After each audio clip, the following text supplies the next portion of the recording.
So what's really going on with Texas 10?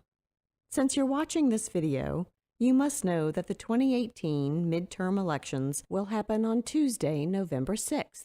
If you live in Northwest Austin, you may live in the 10th Congressional District. But then again, you may not. If you're not exactly sure what district you live in, just copy this link into your web browser and look it up. If you are not in Texas 10, that's okay. We hope there is enough information in this video to make it worth a 10-minute time investment. But if you are in Texas 10, give us a close listen, because your friends and neighbors really need you to be informed about the U.S. House election that is coming up in November. Here's a map of Texas Congressional District 10. So if you live, say, on Mesa Drive in Austin, you may well share a U.S. House rep with the good people in Tomball. But that family in the house across the street from you that's also on Mesa Drive is in Texas 25. Here's a zoom in on Texas 10 that shows it in more detail. Austin, Texas is divided into more congressional districts than any other city in the United States. That's a simple fact that anyone can verify on their own. For the 2018 congressional election, Austin is divided into 6 different congressional districts. Feel free to count them here.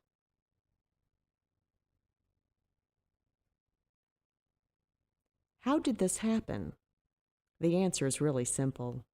The Texas legislature dissected Texas 10 back in 2003 as part of a mid-decade redistricting plan. After redrawing these lines, the Republicans took a majority of the Texas House seats for the first time since Reconstruction. Michael McCall was elected to the U.S. House in 2004 without Democratic opposition and has held the seat ever since. During that process, the Republican majority of the sitting Texas legislature drew the boundaries in Central Texas specifically to dilute impact of the non-Republican voters in Austin. I'm not going to sugarcoat that. Everyone who follows Texas politics knows it. The people that did it still laugh about it at their fundraisers. The Republicans in the Texas legislature do not like the general political perspective of voters in Austin because they think we hold priorities that are different from those that live in other parts of the state. They are wrong about this. But here's the thing. We are entitled to our perspective, our priorities, and we, like everyone else in the United States, deserve adequate representation in the U.S. House of Representatives. So how do we get that? Well, for once in our lives, the only right answer is the most obvious one. Vote. No, seriously, it's our only way out of this mess. Just look at the numbers.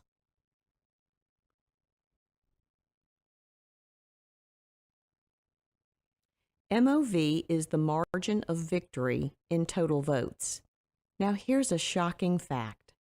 There are over 174,000 registered voters in Texas 10 in Travis County alone.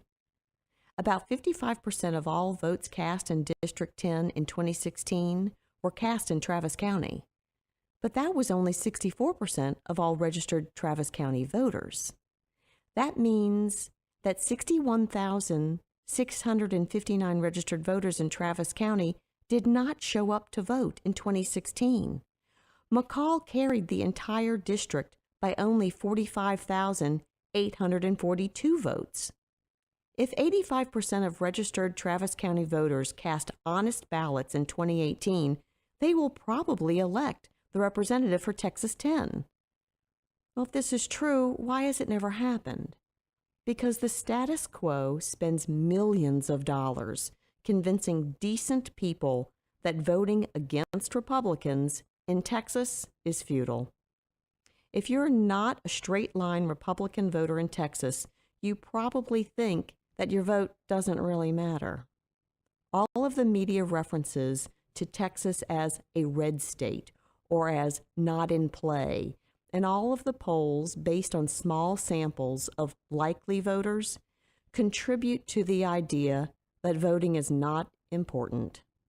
The simple truth is that your vote is the most powerful weapon you have in the struggle to gain adequate representation in Congress.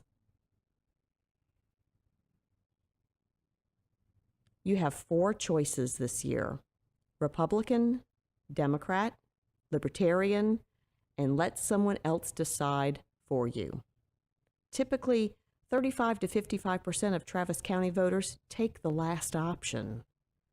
Michael McCall has purposefully ignored the vast majority of Austin voters in his district since he was gifted the seat in 2004. We have the power to change that now. You don't need money. You don't need to volunteer time. You don't even need to put up a yard sign or put a sticker on your bumper. All you need to do to change the game is show up and cast an honest ballot. We all need you. Thank you.